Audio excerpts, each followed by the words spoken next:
Hello, good evening, જય શ્રી કૃષ્ણ. કેમ છો? આઈ હોપ બધા મજામાં હશો, ખુશ હશો. અને અત્યારે વાગ્યા છે રાતના 7:45 અને હું આવી ગઈ છું કિચનમાં.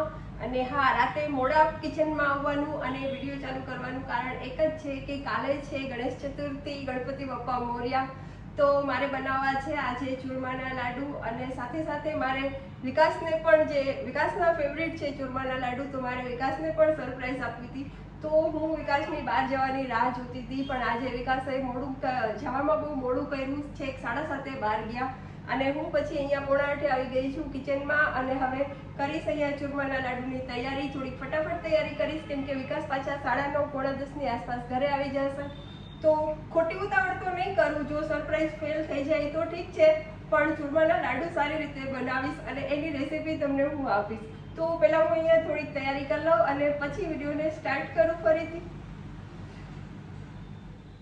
તો લાડુ બનાવવા માટે મેં અહીંયા લીધેલો છે ઘઉંનો કરકરો લોટ, અહીંયા છે ગોળ, સાથે છે ઘી. અને આ ઘી મેં બનાવેલું છે ઘરે અને એનો વિડીયો પણ મેં એક બનાવેલો છે, તો તમને કદાચ થોડાક દિવસમાં જોવા મળશે.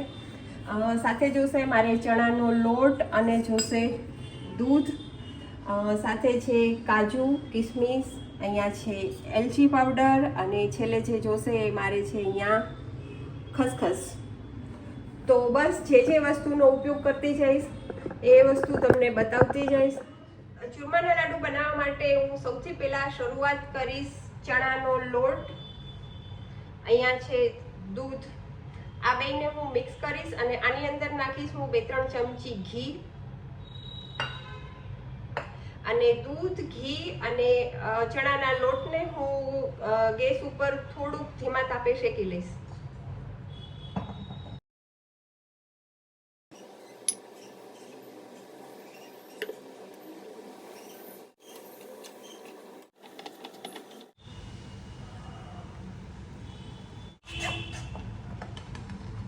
તો બસ આ ચણાનો લોટ, દૂધ અને ઘી સરસ રીતે શેકાઈ ગયું છે. હવે આનો હું ઉપયોગ કરીશ જે મુઠિયા બનાવવાનો જે લોટ બાંધીશ એમાં. તો ચૂરમાના લાડુ માટે પહેલા મારે બનાવવા જોશે મુઠિયા, અને એને માટે આ જે કરકરો ઘઉંનો લોટ છે એને હું પહેલા મોણ નાખીને બાંધી લઈશ. અને સૌથી પહેલા એમાં નાખીશ જે મેં આ ચણાનો લોટ, દૂધ અને ઘીને શેકેલું છે એને હું પહેલા આમાં નાખી દઈશ અને સરખી રીતે મિક્સ કરી દઈશ.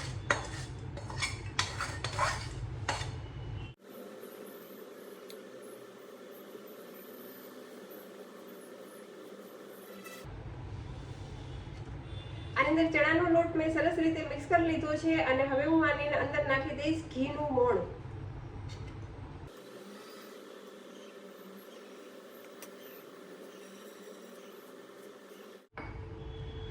હવે આમાં સરસ રીતે મુઠ્ઠી પડતું મોણ મેં આપી દીધું છે. આવી રીતે મુઠ્ઠી પડે છે. અને હવે આનો હું લોટ બાંધી લઈશ.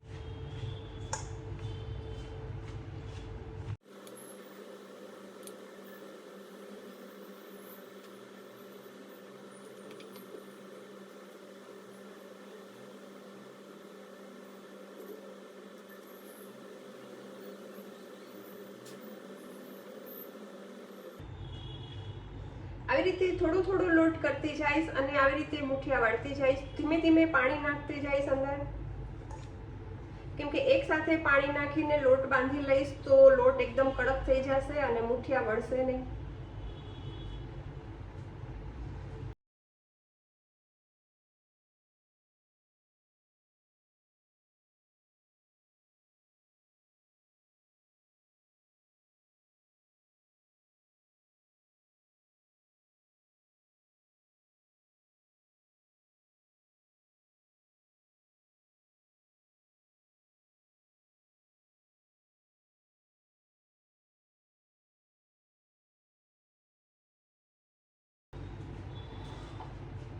તો અહીંયા મુઠિયાને મેં વાળી લીધા છે અને હવે આને હું ઘીમાં તળી લઈશ.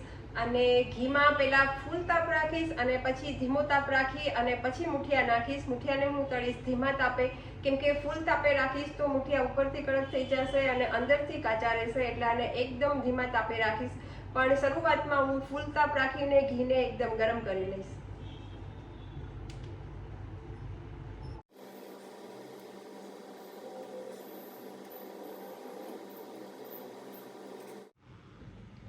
હવે અહીંયા ઘી ગરમ થઈ ગયું છે અને ગેસની ફ્લેમને મેં ધીમી કરી નાખી છે અને આમાં હવે હું તળી લઈશ મુઠિયા.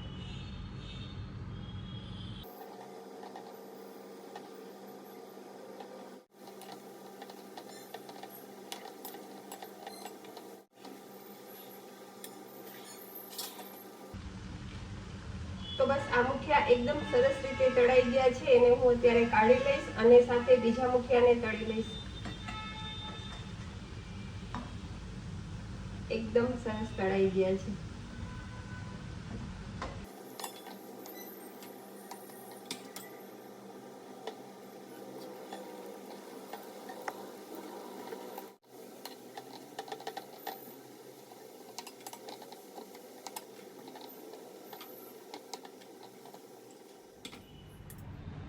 તો અહીંયા મુઠિયા એકદમ સરસ તળાઈ ગયા છે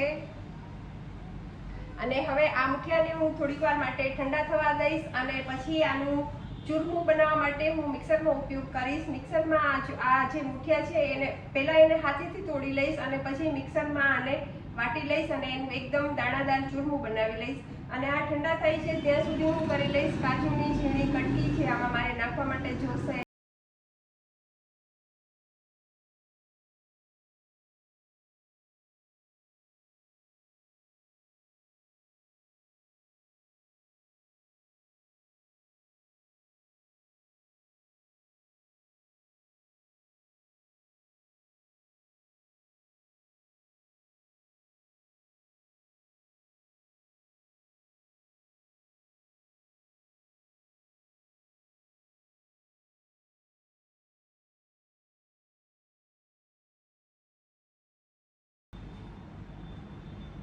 તો બસ હવે આ છે મુઠિયા મેં ભાંગીને રાખેલા છે, આને મેં હાથેથી ભાંગેલા છે. હવે આને હું મિક્સર જારમાં પીસી લઈશ અને એકદમ દાણાદાર પીસીસ અને મિક્સર જારમાં હું થોડું થોડું કરીને પીસીસ, એકસાથે ઝાઝું નહીં નાખી દઉં.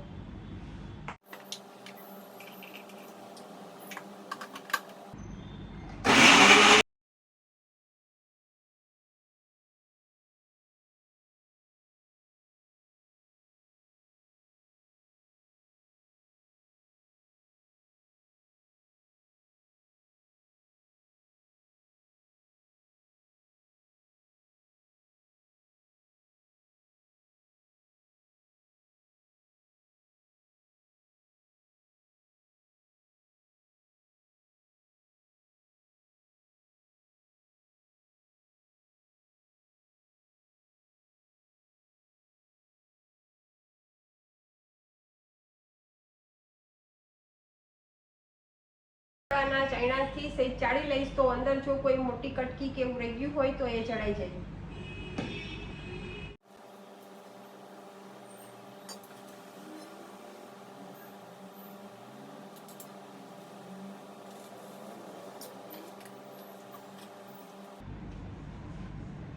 બસ આને મેં ચાળી લીધું છે અને બહુ ઝાઝું નથી નીકળ્યું, અમથું થોડુંક જ નીકળ્યું છે, પણ આનો પાછો હું ઉપયોગ કરીશ અને પાછું હું મિક્સરમાં વાટી લઈશ.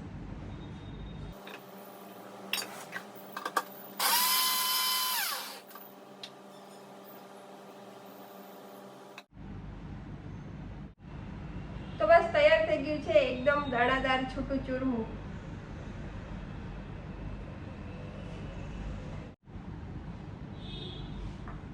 અને આ ચૂરમાના લાડુને હું બનાવું છું ગોળમાં, તો એના માટે મેં અહીંયા ગોળ લીધેલો છે અને અહીંયા ઘી છે જે આપણે મુઠિયાને તળેલા હોય એ ઘી છે. તો એ ઘીની અંદર હું આ ગોળને સહેજ ગરમ કરીને નરમ કરી લઈશ અને પછી આ ચૂરમાની અંદર મિક્સ કરી દઈશ.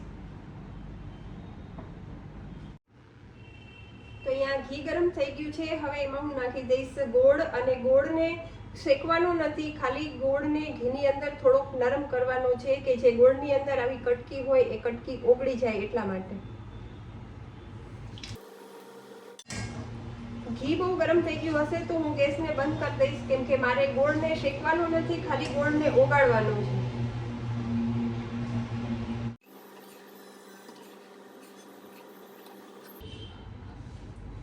તો અહીંયા ગોળ એકદમ સરસ રીતે ઓગળી ગયો છે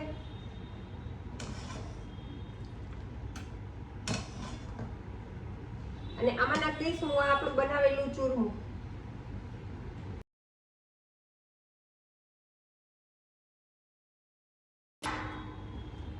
અને સરસ રીતે એકદમ મિક્સ કરી લઈશ અને જરૂર પડશે તો ગરમ કરીને પાછું ઘી નાખીશ.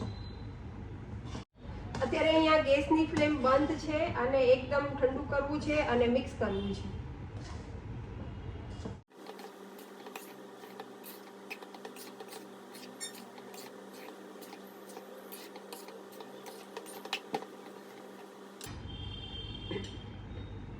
આની અંદર નાખી દઈશ કાજુની કટકી,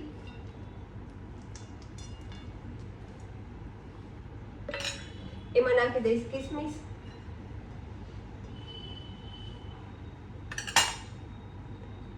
અને એમાં નાખી દઈશ એલચી પાવડર.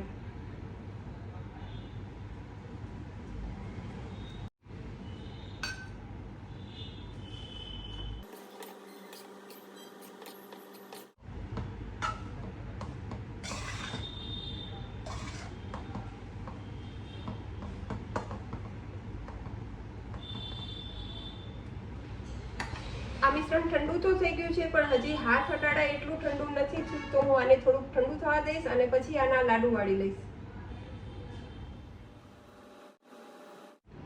તો વાળી લીધો છે અહીંયા ચૂરમાનો લાડુ. આને હું ખસખસમાં રગદોળી નાખીશ એટલે એનો દેખાવ એકદમ સરસ આવે.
તમને સરપ્રાઈઝ આપવી હતી એટલે તમે ગયા પછી બનાવ્યા.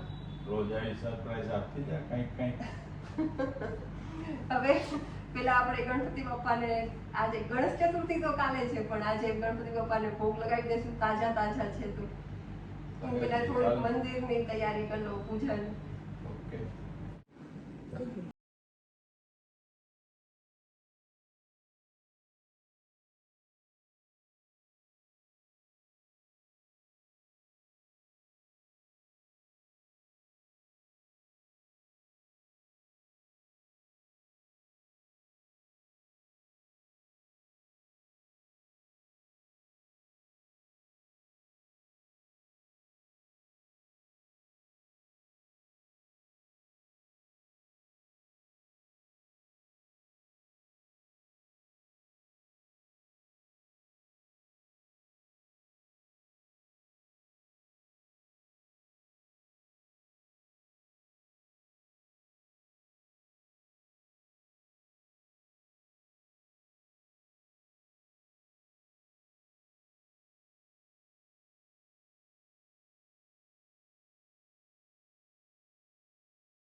તો બસ ગણપતિ બાપાનું નામ લઈને આ વિડીયોને અહીંયા કરું છું પૂરો. મારી ચેનલનું નામ છે મિત્તલ ભંખોડિયા. તો તેને લાઈક કરો, શેર કરો, સબસ્ક્રાઇબ કરો અને હવે મળીશું નવા વિડીયોમાં. ત્યાં સુધી આવજો. Good night. જય શ્રી કૃષ્ણ. ગણપતિ બાપ્પા મોરયા.